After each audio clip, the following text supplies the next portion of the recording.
Okay, I think we'll make a start. So, good afternoon. My name is Jeffrey Michaels, and I'm the IEN Senior Fellow at eBay. I'd like to welcome all of you to eBay's seminar series on U.S. foreign policy. The series is part of a joint initiative of eBay and the Barcelona Institute of North American Studies that aims to promote discussion of U.S. foreign policy related topics by inviting both scholars and practitioners to share their research and provide their insights. Today, it gives me enormous pleasure to welcome Dr. Susan Colbourn, Associate Director of the Program in American Grand Strategy at Duke University, and expert on all things NATO history related and nuclear history related, and the author of this book, Euromissiles, the Nuclear Weapons That Nearly Destroyed NATO, which came out with Cornell University Press last year, and which she'll be discussing today. On a personal note, I'm very curious about the subtitle and how near the nuclear weapons got to destroying NATO, but I'm sure we'll return to that in a bit. So just to give a bit of background, prior to joining Duke, she held fellowships at Johns Hopkins and at Yale. She received her PhD at the University of Toronto and has also spent some time at the LSE, if I'm not mistaken. And now working on a comparative and magisterial history of NATO and the Warsaw Pact. So Susan, welcome, and I very much look forward to your presentation.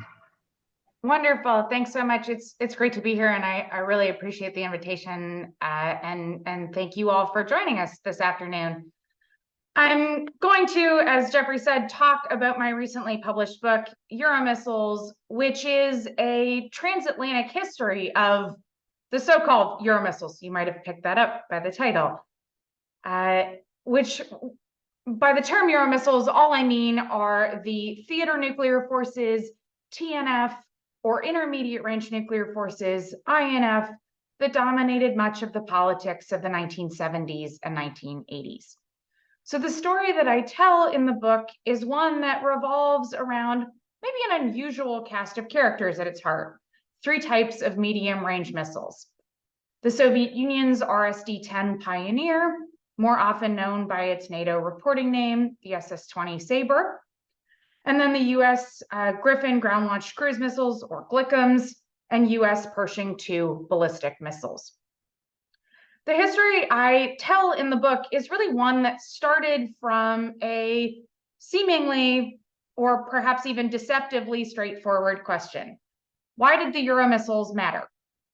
My goal ultimately was to write a book that used recently released and newly accessible archival material to explain the stakes of the Euromissiles. And in researching and writing this book, I was particularly driven by writing for a generation of readers who might not be immediately familiar with the Euromissiles or with the broader dynamics at play and the assumptions that underpinned much of the Cold War in Europe and the arms race between the superpowers and their respective alliances. So with my time today, I want to maybe set the stage by walking through some of the major episodes I discuss in the book, flag a few key takeaways and arguments, but I really want to leave time for us to have some back and forth discussion. So I'll try to keep this piece short. The book itself is ultimately one that put NATO at the heart of the story. In the book, I weave together superpower relations, alliance politics, and anti-nuclear activism to reflect on the long history of the Euromissiles. The final product draws on archival collections from 8 countries and over 24 repositories, along with oral history interviews, photographs, popular culture, and published media from the period. And I use all of these sources to capture an array of perspectives and focus on the history of the Euromissiles in a transatlantic perspective. It was critical for me to tell a history of NATO that was not, at the end of the day, just a history of US foreign policy, but rather of the alliance and its sometimes comical degree of complexity. In the book, I locate the origins of the problems over the Euromissiles in structural aspects of NATO as an alliance. The issue, as I see it, was one framed by basic parameters and tensions of the post-war transatlantic bargain, chief among them the problems of Allied defense. Since the signing of the North Atlantic Treaty in 1949, the Western Allies had struggled and struggled again to figure out how exactly to provide a sufficient defense that gave everyone, regardless of geographic location, a high degree of confidence that that protection would hold. I think anyone, if you can take a look at a map like this one produced by NATO in the 1980s, I think you can see that anyone designing an alliance from scratch would probably not pick one shaped like NATO, with its most powerful actor the furthest from the front lines, right, with a 6,000-kilometer gap over the Atlantic Ocean. That structure, that basic geography, created perennial problems about how to credibly project power and provide sufficient reassurance. I don't think pointing this out is a shock to anyone familiar with the alliance's history, right? Extended deterrence, how the United States could assure its allies was always fraught in the NATO context, with the alliance's history marked by recurring bouts of skepticism. And the story of the Euromissiles is no different. The problems of a credible extended deterrent and whether extended deterrence was credible appear time and again in the Euromissiles saga. In the book, I follow these debates through the end of the Cold War, pushing even beyond the signing of the Intermediate Range Nuclear Forces, or INF Treaty, that did away with those missiles. For our purposes today, I want to dig into a few critical episodes, but I'm happy to go in any number of directions in the Q&A, whether about the past or the present. I want to turn first to the issue's origins. So often, the conventional arc of the story of the Euromissiles holds that the entire issue began with the Soviet deployment of a new set of missiles, the more advanced SS-20s, in the mid-1970s. These weapons were a significant upgrade in Soviet capabilities in the European theater from the earlier generation of medium and intermediate range missiles. Far fewer of the SS-20s, for instance, had the pesky habit of blowing up on the launch pad, as they didn't rely on unstable liquid fuel like the earlier generation of SS-4s and SS-5s. In the conventional telling, the Soviet SS-20s posed a fundamentally new threat to Western Europe and forced NATO to respond with deployments of its own. NATO's response, as this arc often unfolds, was spurred by a famous speech delivered by the West German Chancellor Helmut Schmidt at the International Institute for Strategic Studies in London in October 1977. And then NATO's response culminated in the alliance's 1979 dual-track decision, which I'll come back to in a moment. But first, I want to suggest that this conventional wisdom is wrong. The arrival of the Soviet SS-20s did not pose a fundamentally new problem. It added to an already existing one. The Western Allies, particularly the Federal Republic of Germany, were already deeply concerned about the implications of parity between the United States and the Soviet Union, something that was made worse with the signing of the first agreement to limit strategic weapons between the superpowers, 1972's SALT I. West Germans, in particular, worried that parity would erode the United States' ability to extend its deterrent to Europe. But even after the deployment of the SS-20s in the mid-1970s, the degree to which these new weapon systems actually posed a risk to NATO was far from clear-cut. West German officials were alarmed and worried about the rise of a distinct correlation of forces in Europe, seemingly separate from that between the United States and the Soviet Union, what they often referred to as the Euro-strategic balance. And this seemingly separate balance in Europe raised the specter of decoupling, a sort of classic boogeyman in NATO's history, where officials worried that the United States' ability to protect Western Europe might no longer work, that the security of the United States was decoupled from that of its European allies. But against these worries, both the Ford administration and the Carter administration offered their allies repeated assurances that the new SS-20s did nothing to change the overall balance of power. Ultimately, the Carter administration shifted its position. That was the result of another nuclear issue, the crisis over the enhanced radiation warhead, a weapon better known as the neutron bomb. Press leaks in the summer of 1977 drew attention to this new tactical weapon in the budget, and it quickly set off a firestorm and galvanized protesters like the ones we can see here, stoking a resurgence of anti-nuclear activism after years of the movement being in the doldrums.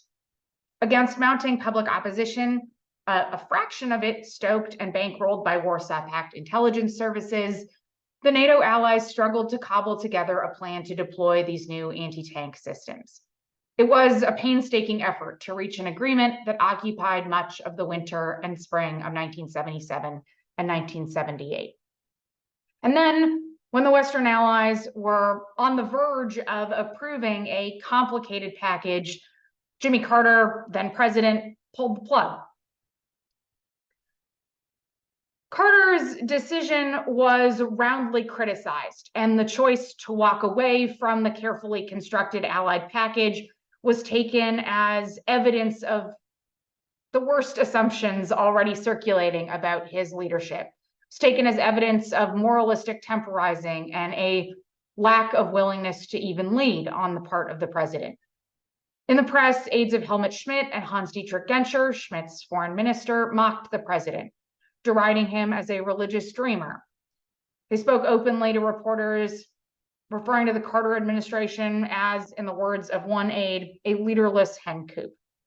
Carter, for his part, refused to let members of his own administration push back on these claims, concluding that the costs would be too high if it caused even more difficulty in their dealings with Helmut Schmidt's Federal Republic. Suffice it to say that there was no love lost between the two men. Carter aides described Schmidt as a know-it-all, convinced that he would be a better president if only he were eligible for the post. But the political fallout of the neutron bomb, of Carter's decision to walk away from this carefully constructed scheme, changed the administration's calculus about the SS-20s and the Euro strategic balance in critical ways. It made it impossible to ignore West German concerns about the new Soviet weaponry and the overall viability of NATO's strategy of flexible response. In the wake of the neutron bomb, the Carter administration came around to the need to deploy new missiles to Western Europe. It took another 18 months for the NATO allies to reach an agreement on what those deployments might look like. And what resulted in December 1979 was a complicated arrangement with two main components, leading it to become known by the creative name, the dual-track decision. The first track was to deploy new ground-based missiles to Western Europe, the Griffins and Pershing IIs. In these deployments, the West Germans were insistent that though geographically the most logical home for the new missiles, they could not be alone in shouldering the burden. The political costs of being exposed, of what they referred to as singularization, were too high. And so as a result of these West German considerations, the final decision called for deployments to the United Kingdom, Italy, Belgium, and the Netherlands as well. Deployments that would not take place until 4 years later in 1983. The second track of the dual-track decision was one to undertake arms control negotiations in parallel on the same systems. In essence, for the United States to try and negotiate reductions in the Soviet arsenal. It was a decision that was a product of classic alliance wrangling. It expressed a degree of consensus, but virtually no one agreed on the underlying logic or relationship between the two tracks of the dual-track decision. Some saw the deployment of new missiles as necessary on their own terms, right, in order to shore up the strategy of escalation envisioned in flexible response. Others believed that the primary value of deployments was as a critical bargaining chip for use in arms control to secure reductions in the Soviet arsenal. Instead of resolving or prioritizing one of those interpretations over the other, the Allies simply sidestepped the question in 1979, and both interpretations continued to coexist, however uncomfortably, in the alliance's decision. If the dual track decision was initially intended to provide a degree of reassurance, it ended up creating and stoking considerable anxiety. It came at a fraught point in US-Soviet relations, alongside another major shock to the superpowers' dealings, the Soviet invasion of Afghanistan a few weeks later in December 1979. And with superpower relations seemingly in a free fall, a growing number of everyday citizens worried that the Cold War was now back in full force, that the Cold War had returned to Europe. Some mounting fears of nuclear annihilation that came to define much of the culture and atmosphere of the early 1980s, something so visible in the popular culture of the day. Here you can see a picture of one Canadian news weekly, Maclean's, with a quite visible mushroom cloud, but I would point to any number of other pop culture phenomena from the early 1980s. Threads, 99 red balloons, war games. The prospect that nuclear war might happen was everywhere in the early 80s. Those concerns were amplified by a new president, Ronald Reagan. Reagan was seen by many, for better or worse, as an anti-Soviet hawk, willing to talk tough and spend reams of money to defeat the Soviet Union. An early rhetoric about the collapse of détente, the Soviet Union as an evil empire, left many concerned that the Cold War might turn hot. We could take, for example, young Elizabeth, whose letter is here. She's a elementary schooler from Vermont, writing to the president, "Please, please, please, will you stop nuclear weapons? I want to have fun, but with nuclear war, I wouldn't have fun." And though simplistic, Elizabeth, I think, expressed the fears of many, both young and old. We might look at the message of British socialists, who saw a generation of conservative politicians all too enamored with the power of nuclear weapons. So visible in this film poster modeled off of Gone with the Wind. And it was a message that traveled. If we look at this October 1981 protest in the West German capital of Bonn, you can see right down here in the front, there's that same poster of Margaret Thatcher and Ronald Reagan. Protests rocked Western Europe and North America in the early 1980s. The Dutch activists pictured here cruised the canals of the Netherlands in a cruise against cruise. Widespread popular opposition to nuclear weapons provided ample openings for the Soviet Union and its Warsaw Pact allies to try and stop the deployments called for in the dual track decision. They did so by amplifying homegrown dissent, providing funds and carefully calibrated messaging to maximize discontent. But critics came from diverse backgrounds and political traditions. They opposed the missiles on a variety of grounds, from an understandable fear of nuclear war to a rejection of the underlying logic of the Cold War, to religious objections about the morality of nuclear deterrence, and many others. Against this background, the United States and the Soviet Union did undertake arms control negotiations. In the fall of 1981, talks opened in Geneva on what were then referred to as intermediate range nuclear forces, or INF. And these talks were intrinsically bound up in broader efforts at public diplomacy to win hearts and minds in Western Europe.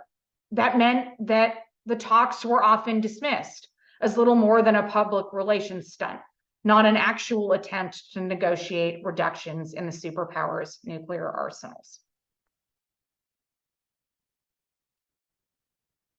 Despite immense pressure and widespread public opposition to NATO's deployments in the early 1980s, those deployments did begin to go ahead in 1983, with votes to accept a slate of missiles in the British Parliament, the Italian Parliament, and the West German Parliament, even in the face of scenes like this October 1983 protest in Bonn. The Soviet Union responded by walking out of the arms control negotiations in Geneva, but did so only after the Bundestag, the West German Parliament, agreed to accept their share of the missiles, not when the British did and not when the Italians did. Another reminder that the Federal Republic was so central to the issue at hand. The story from there is one of rapid transformation. In 4 short years, went from the Soviets walking out of the arms control talks in Geneva to Ronald Reagan and Mikhail Gorbachev signing the INF Treaty. I cannot overstate the degree to which that was a product of Gorbachev's thinking and his diplomacy, above all, his willingness to untie the arms control package and break an agreement on INF out of a deal bound up in the Strategic Defense Initiative, so often known as Star Wars. Gorbachev was ultimately willing to accept a lopsided deal with clear US advantages. The Soviet Union destroyed 1,000 more missiles in the final agreement than the United States, and the Soviet Union agreed to a much more aggressive inspection regime than ever before in Cold War arms control. The treaty also preserved key US technological advances.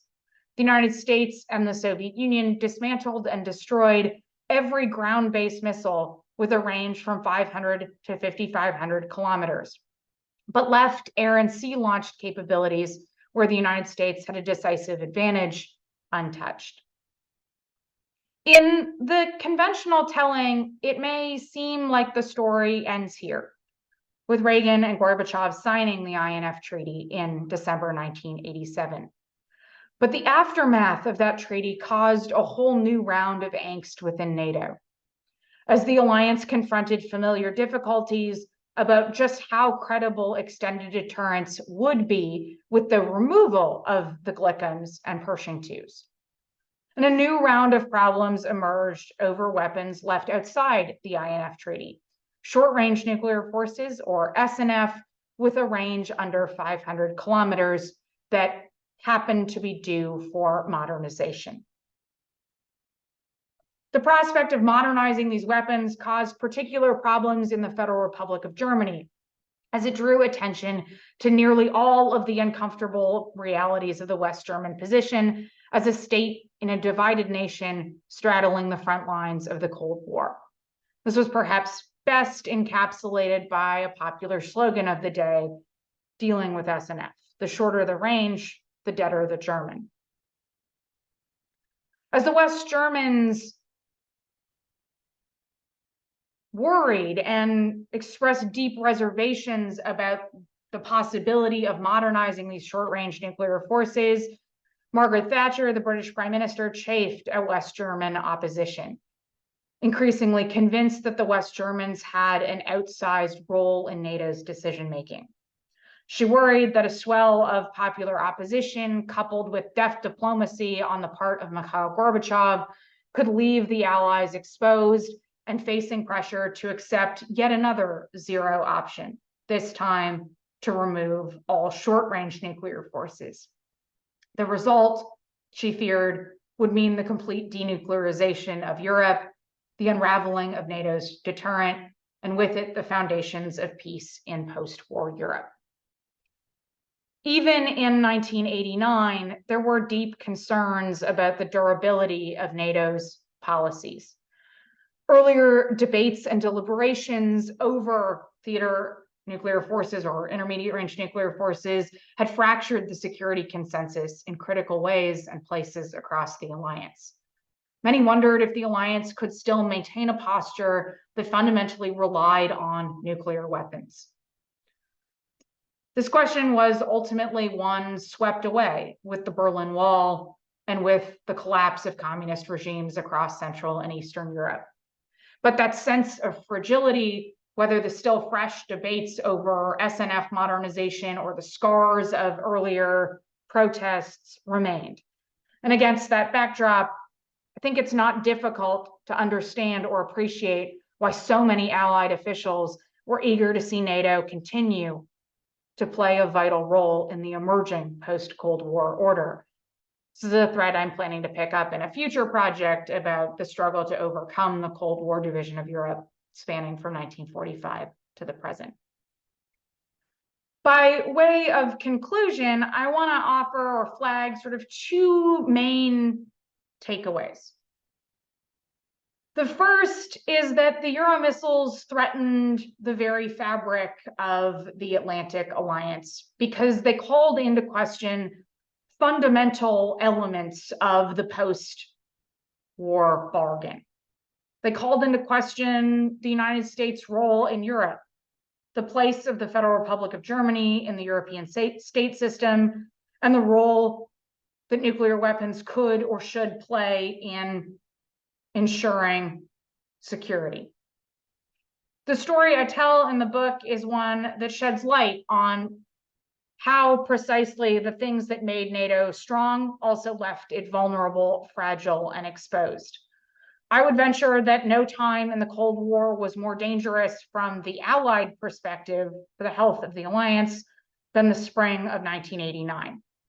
This is not to suggest that the Allies might not have found a way out, a way to survive the acute challenges of the SNF modernization issue in 1989, just as they had in previous episodes, but rather that appreciating this fragility can help us better understand the choices made later that year and into the early 1990s. The second reminder or point I'd like to make in closing is a link to the present, and it is a classic, perhaps archetypal historian's reminder. It is all too tempting to look back and see the story of the Euromissiles as a perfect arc, right? To see a rise and a fall, a strategy that neatly achieved its goals. The ease with which we can construct that narrative can give policymakers and observers a degree of confidence that we can somehow repeat that same success over again. The story that I tell in the book, I hope, will give people pause about just how applicable the analogy might be or the ease with which the playbook might be rerun. The Cold War was not guaranteed to end the way that it did without nuclear conflict in Europe or with NATO fully intact. And as those events recede into the past, I think we would do well to remember how easily it might have turned out another way. I will leave it there and look forward to our discussion. Susan, thank you so much for that excellent presentation. Amongst other things, I always get a laugh every time I see that Reagan-Thatcher poster, and also think about the more recent one, which features Donald Trump and Theresa May. I'm not sure if you've seen that, but it's quite good as well. I think the point that you raised at the end about the sort of longer-term relevance of this topic is quite an intriguing one. In fact, I think over the past years, I think sort of one of the aspects of NATO policy with respect to nuclear weapons, I think sort of was driven a lot by the experience of the 1980s. Basically, we don't ever want to have to go through this again, sort of like a Vietnam syndrome, an INF syndrome.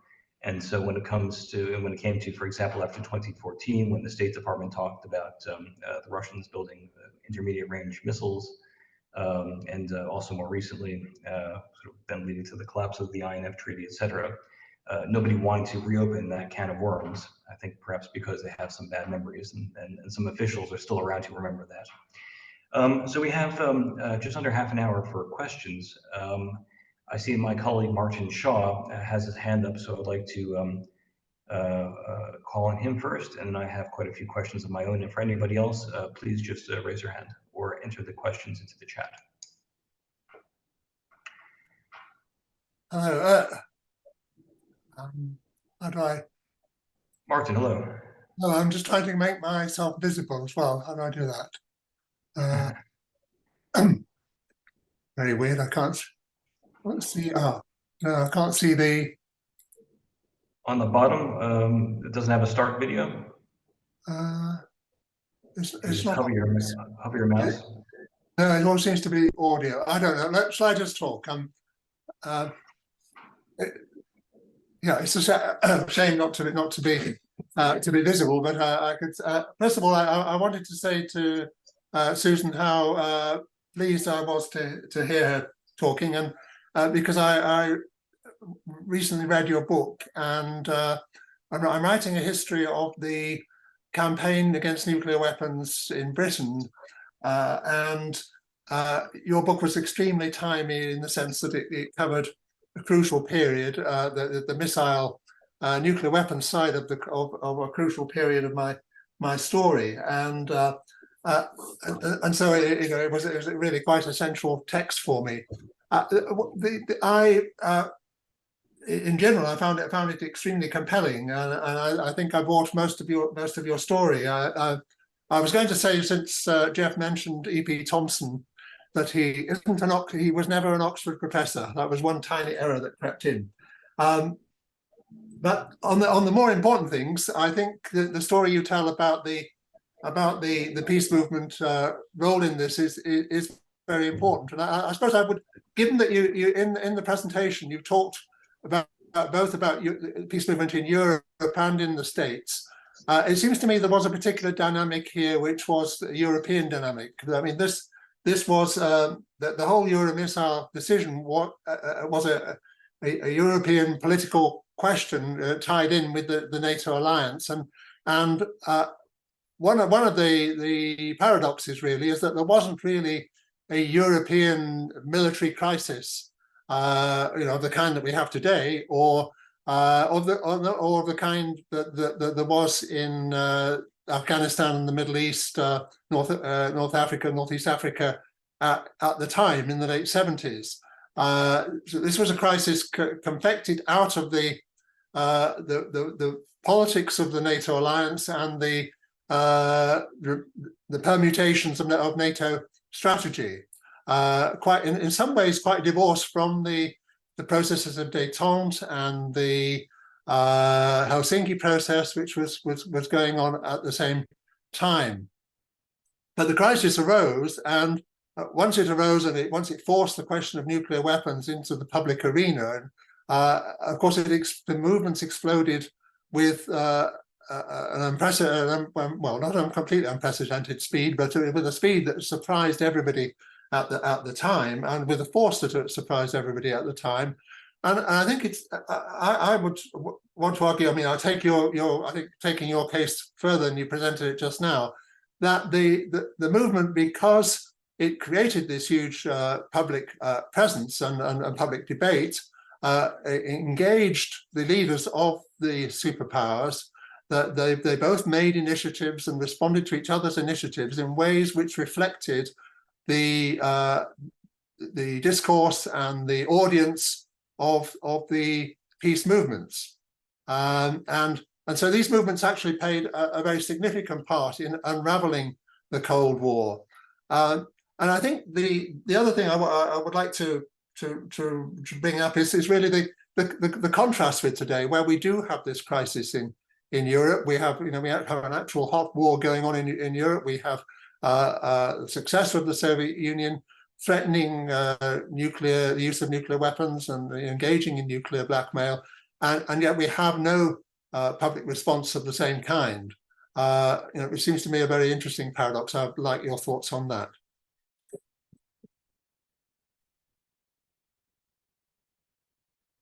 Thank you.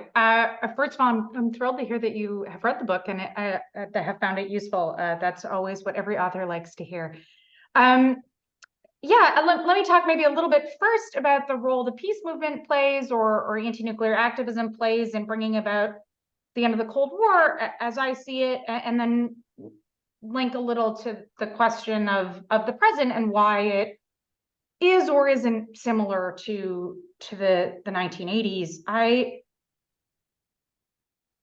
I think that the question of to what extent the peace movement or anti-nuclear activism brought about the end of the Cold War is one that we will contest for the foreseeable future, because there are incredibly thorny questions about causation and correlation and how ideas circulate and how we attribute responsibility for them. Stephanie Freeman has a wonderful sort of take on this, and she has a book out recently about nuclear abolitionism as an idea in the 1980s that touches on some of these questions.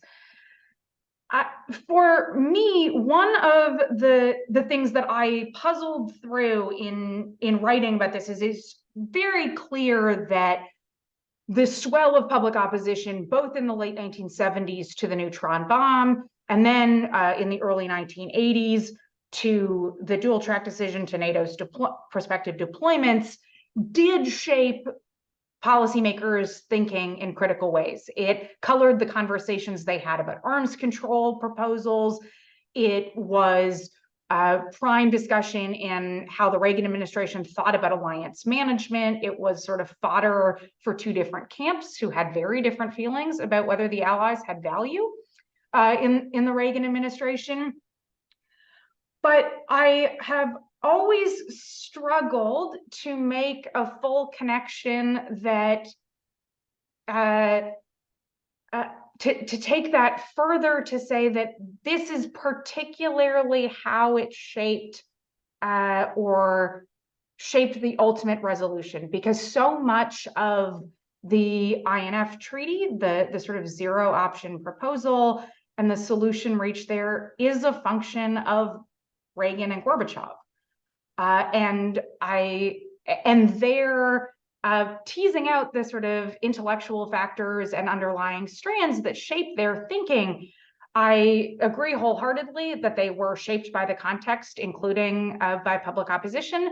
But in the case of Reagan, for instance, there's ample evidence to suggest that he had long been suspicious, had deep-rooted anxieties about nuclear weapons, had been sort of a convert to nuclear abolitionism. And of course, there are other factors and contextual elements that shape Gorbachev's thinking. I would point particularly to Chernobyl and the accident in the spring of 1986. So all of that is to say that I agree wholeheartedly that the story is one shaped by anti-nuclear activism, and the conversations that happen in the early 1980s, I would argue and do in the book that they are so damaging because they are so widespread and a deep questioning of nearly all of the fundamental assumptions at the heart of the alliance. So a remarkable thing that happens in the early 1980s is that NATO polls pretty well. Even at the worst, the highest points of protest, NATO's polling numbers are pretty good. But when you start to ask, when pollsters start to ask questions about the assumptions underpinning a lot of what made NATO work, should the United States remain in Europe? Should NATO rely on nuclear weapons for their defense? Those questions all polled much more poorly. And so, so there's a tension there that I found particularly interesting. On the question of why today is different, or why we have seen less public opposition.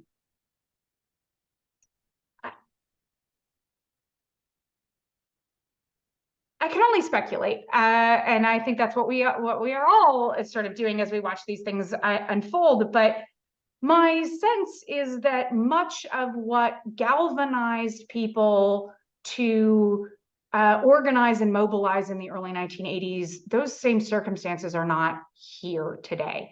So in the early 1980s, right, there's a deep sense of uncertainty, of anxiety, of a sort of realization or a re-realization about the dangers of the Cold War.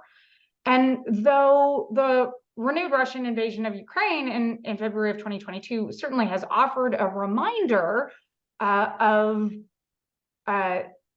of the dangers of the world we live in, of nuclear weapons, I'm not sure what you would mobilize to protest against.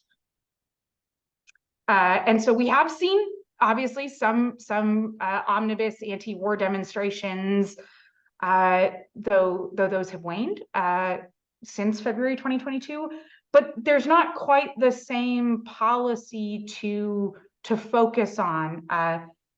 But I would be curious if other people have thoughts. Those are just my sort of knee-jerk reactions, thinking about what I've observed on the news.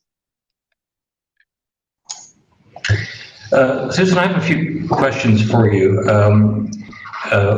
Some general questions about being a historian of NATO's in general, but and then sort of about your book specifically.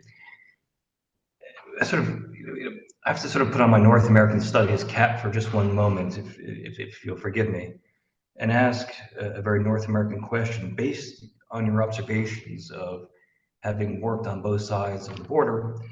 Are there any significant differences between how Americans and Canadians actually interpret the history of the alliance, what they emphasize and what they ignore, not just on this specific topic, but I think more generally? I think so. I think I don't think it's a coincidence that many of the people who have been prominent historians of NATO over the years have been Canadian.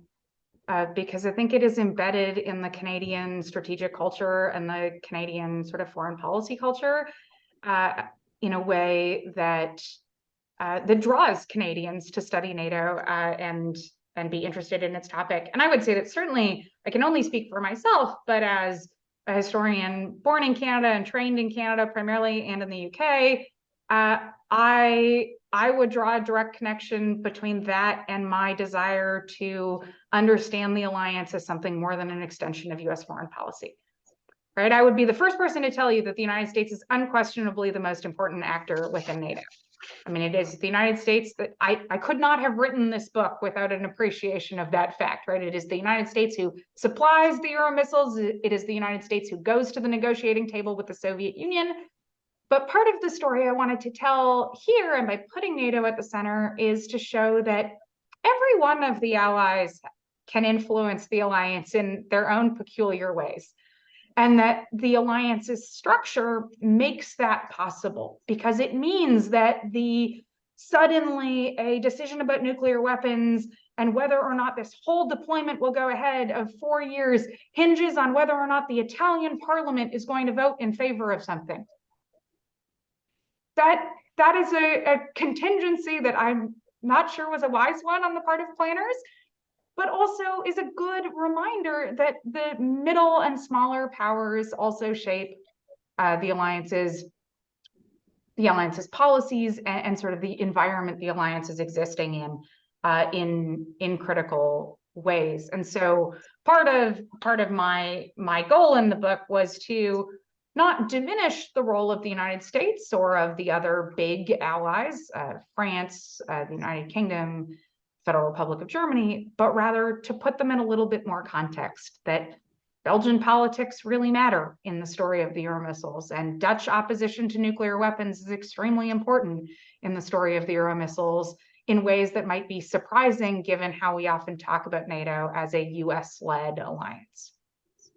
Yes, and I was going to say the ideas about the U.S. dominance in alliance policy, or at least sort of this, you have this dominant narrative about American dominance in NATO policy. I mean, although this was a narrative that I had when I first stepped into the old NATO headquarters building 20 years ago, it was a narrative I knew to be false after sitting in my first committee meeting, and then reinforced over the years, especially as I became more familiar with the history of the alliance, especially reading internal documents. And so forth. I was just sort of curious. I mean, was this idea of American dominance present in the historiography of the sort of the SS-20 INF crisis? I mean, have European historians engaged with this more in recent years, from say a German perspective or something like this? Yeah, I think we're at a point where finally there are enough documents, enough archival materials available that people are starting to revisit the story of the Euromissiles, and we're seeing different perspectives and vantage points on it, whether that's at the strategic, military, political level, or also on the social and cultural level. And so all of that is offering new perspectives that highlight not just the American role, but I think because of how the issue is so often framed as one fundamentally about superpower competition, about an arms race between the United States and the Soviet Union, there is also a large strand of the literature that, for good reason, emphasizes the United States as a sort of predominant actor, and the fact that it has become harder to research Soviet policy has an unintended consequence, but that it means that the United States side of the story is getting a lot more coverage. So, for instance, you can see that there are recent books coming out about the United States and the INF story, and we're not really getting comparable, right? That's if you focus on one country in the INF story, it's still the United States. So one thing that impressed me very much about reading the book, apart from the writing, which I thought was superb, it's really an extremely readable book, unlike so many histories, and especially so many histories of NATO. But also, unlike so many histories of the alliance, you not only visited the archives of many countries and sort of telling the story from multiple perspectives, and not just looking at it from, say, the inside out or the sort of top instead of the bottom, but also looking at it from the outside in and the bottom to the top. So this leads me to the question, when you started out with this project, what was your ultimate objective? Was it sort of the way that you were telling the story? I'm going to tell the story from a different perspective than it has been told before. I'm going to include voices that might not otherwise have been heard before. Or was it they were looking to uncover some new aspect of it that hadn't really been addressed before and sort of providing some sort of new explanation? So sort of just curious about your motives when you were writing this book, what you were thinking, and also sort of why you approached it in that way. Yeah, it's a good question. I think there is a tendency to assume that we all approach topics from the second, right? That we're looking to uncover something new. But in part, my sense was that the most valuable thing I could do was to put all of the pieces of the story in one place. Because there's great work already out there about the Euromissiles, some of it written by contemporaries, making sense of it as it unfolded, some written by historians. The edited volume that Leopoldo Nuti and his colleagues did is sort of the classic standard. But there was no one-stop shop. If you wanted to learn about the Euromissiles and understand why they mattered, there wasn't a book you could go pick up and read that explained why they mattered. And so it was in part that I saw a space to do that putting everything in one story together would have value and sort of help us understand or fully appreciate why the Euromissiles mattered so much. And the other piece of that for me was, and I hinted at this in the opening of my remarks, that was generational. That one of the things that was so striking about the Euromissiles is that for people who lived through it, it is central. It was significant. It shaped the way NATO policymakers have thought about risk and the potentially unintended consequences of their policies in ways that still resonate today. Right? I mean, when the Trump administration was putting together a national security strategy, they quote George Shultz on the logic of 1983. But my students, when I'm teaching, don't know what a Euromissile is. If you refer to the Euromissiles crisis, they don't have a clue what you're talking about, why it matters, how it fits in the context of the Cold War. And so in part, it was about, could I write a book that told people who had lived through it something new or drew out some connections that they maybe hadn't made, but could also tell that story in a way that made a younger generation who hadn't lived through the Cold War understand why it mattered, right? What the stakes of the late Cold War were. And so that was really my motivation. And then I think part of how I came to the decision to foreground the argument about NATO's fragility was in many respects a product of when I was writing it. I wonder if I would have, if the late 2010s had been different, I might have written a very different book. But as I was writing this, people kept referring to INF as a model, right? We could leave the INF Treaty and then we will rerun the playbook. We'll deploy medium or intermediate range missiles somewhere, and that will force China or Russia back to the negotiating table. We can do it again. And I was kind of over in the corner, sort of panicked, like, who is your Gorbachev? How will you get out of this if you do it again? And so I know as historians we're supposed to say, oh, I was incredibly objective and I was driven by the archives, but it was also, we're all a product of the environment in which we're writing. And so to me, sort of bringing out that fragility argument had explanatory power that was not just about the Euromissiles, but why this episode matters so much in NATO's long history. Because to me, the best way to understand why NATO makes it through 1989, 1990, 1991, that period of immense transformation, is to think about how hard they had fought to keep it in the late 1970s and early 1980s. Right? If you start the story in 1989 with the fall of the Berlin Wall, you wonder, oh, why their mission was done? Why didn't they roll it up? But if you think about it in context as a generation of policymakers who had fought so hard to convince their publics NATO was worthwhile, then I think the choices they made in 1990 and 1991 make a lot more sense. Yes, I mean, one of the things that sort of strikes me as interesting is sort of comparing it actually even sort of to the earlier period when you have the deployments to Turkey and Italy, for example, with the Jupiters and so on. And not seeing quite the same protests, even though there were threats at that time, don't deploy them, otherwise we're targeting you and this kind of thing. But I sort of have to ask the question, there's something that always puzzled me, is why such an uproar about this one relatively small element of the overall nuclear arsenal? I wouldn't have thought that they were, the SS-20s were terribly important when you sort of put it in the perspective of the bigger picture. I mean, if you think back to the late 60s and certainly early 70s, early mid 70s, when it's about the short range weapons that are probably the more important ones, because that's your first stage in flexible response. And so, the whole idea of attacking further into Eastern Europe is sort of a second stage after you have that first stage. And sort of you have this conventional issue, you have the sort of the tactical nukes being the most important, the shorter range ones anyway.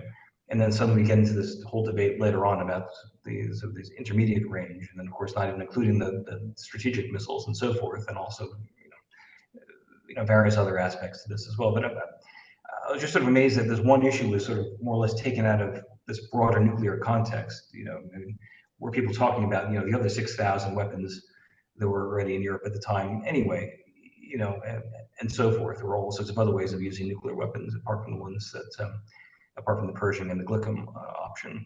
So, what in your view actually brought this one issue? Or is it your opinion that this one issue basically dominated everything, and then somehow we miraculously forgot about all these other nuclear weapons at the same time? Or were they all part of the equation? I mean, obviously later on you talk about the shorter range debates and so on, but again, it's just something that I found quite odd, at least from a strategic perspective. I think that what ends up happening is that the Euromissiles or NATO's decision to deploy in particular becomes a lightning rod. And so it's remarkable, right? So some of the criticism that happens and some of the opposition in the early 1980s is specifically focused on the Euromissiles, right? So specific critiques of the Pershing II as a first strike weapon, of the dangers of cruise missiles, of just the dangers of introducing more weapons, right? Particularly bringing ground-based missiles back into NATO's arsenal in that piece in the sort of chain where there hadn't been ground-based missiles since the early 1960s. So some of it is about the missiles themselves. I would say that a much larger part is that the Euromissiles become the lightning rod for a whole constellation of other political and strategic concerns that are related, but not specifically about the Euromissiles. So you have huge conversation about whether nuclear deterrence is moral, whether that's in religious terms, whether that's in broad secular terms of morality. You have conversations about whether or not NATO should move away from a first use policy and adopt a no first use policy. You have conversations in the strategic community about investments in conventional defense to reduce reliance on nuclear weapons. So you have like a strategic set of questions that end up raised. You also have bigger political questions about the Europeanization of defense, right? Whether or not it's safe to rely so much on the United States. And the Euromissiles, because they are going to be American missiles stationed in Europe, sort of exemplify that dilemma. You have questions about whether or not the Soviet Union is really so scary anymore, and whether or not the logic of the Cold War really obtains. And so I think the Euromissiles provide a sort of touch point, but then the critics go in many, many different directions. And so in the book, I opted never to use the phrase the peace movement, because I wanted to capture or sort of implicitly convey the fact that you have critics who are coming at this question from so many different categories and perspectives. And part of the opposition is the general public, everyday citizens taking to the streets. But part of it is deep debate within the strategic community about whether or not the old logic still obtains, or whether, you know, new technological revolutions will make it possible to escape some of the old dilemmas. And so I think you have a whole bunch of context reasons why the Euromissiles become such a lightning rod. And part of it is things that, right, is like the Soviet invasion of Afghanistan, right? It's stuff that seems totally unrelated, but then people become terrified that the Cold War is back.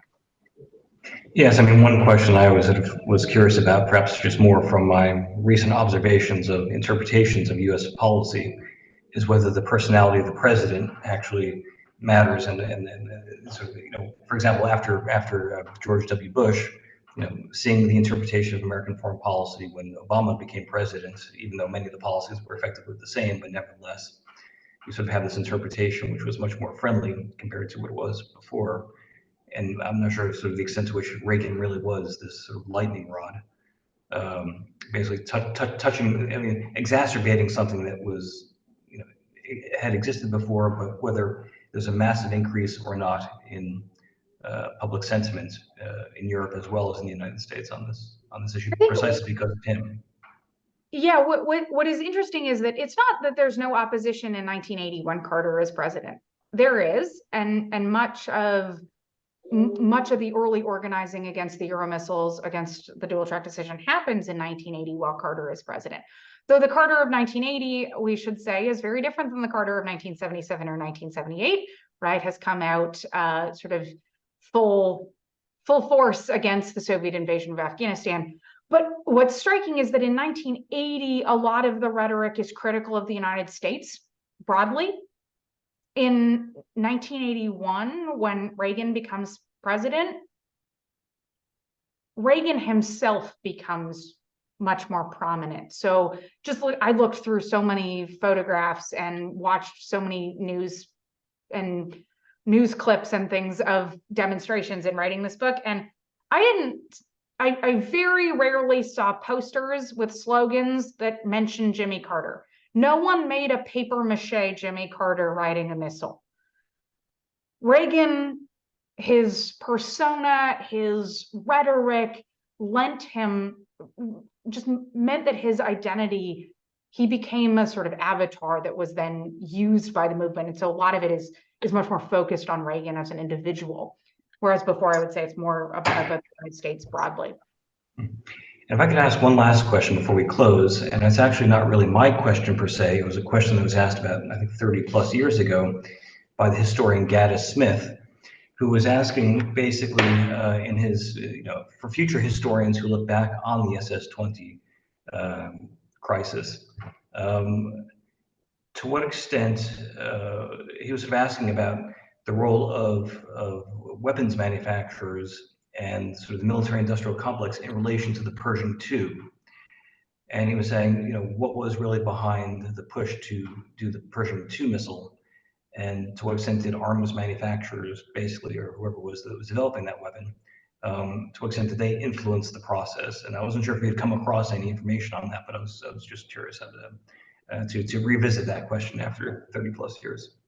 Yeah, there is a whole technological and R&D piece of the story that I think it merits much further exploration than what I did in the research for this book. What is striking to me, though, is how much many of these decisions are shaped by choices made years earlier. Right. So part of the problem that policymakers confront in the late 1970s is a product of decisions made in the early 1970s about what systems they would invest in post SALT I, right? Using cruise missiles as a bargaining chip. And the research and development side shapes the story in critical ways. With the Pershing II in particular, the thing that I always found the most amusing is how many people justified initially the deployment of the Pershing II saying, oh, well, it will look like a routine upgrade because it's just one more number, right? There's already a Pershing I, it's already deployed. And so it will be so much easier to tell anyone who asks that it's just a routine modernization because it's just the Pershing II, right? And so those ties and connections matter a lot. I didn't find anything that I could say causes me to feel like I can give the definitive answer to Gaddis Smith's question. So I will leave it out there hanging. But I do think that a pattern I noticed a lot in the research for this book is just how those earlier choices are framing the options available, and how often the research and development cycle, the production cycle, creates really unfortunate time crunches for the alliance. So a huge piece of the SNF story, which I didn't mention, is that the reason modernization needs to happen is because Martin Marietta, who creates the central system, the Lance, tells the alliance, right, or tells the US government, we can't provide you enough replacement parts for you to keep the Lance in service after the early 1990s. And so then suddenly there's this end of life cycle question. And so the West Germans want to keep kicking the can down the road, and everybody's going, but what we have can't survive. So we have to make a choice. And those are imposed by the systems themselves and by the manufacturers. Yes, I was quite interested that I think the Pershing II was only flight tested in late '82 or something. So I mean, it was yes, quite and late. It didn't always perform well in its flight testing. Yeah. Well, look, as it's just past 5 p.m. Central European time, I'm afraid I will need to bring this session to a close. Susan, thank you so much for a superb presentation, which I found extremely informative and rich in detail. And I'm certain you've definitely given all of us a lot to take away from your talk and to think about. Before leaving, I would like to briefly let you know that we will be having one more seminar prior to the holidays, details of which should be posted in a week or so. So I look forward to seeing you then and wishing all of you a pleasant remainder of the day. And again, Susan, thank you so much. Thanks, this was great.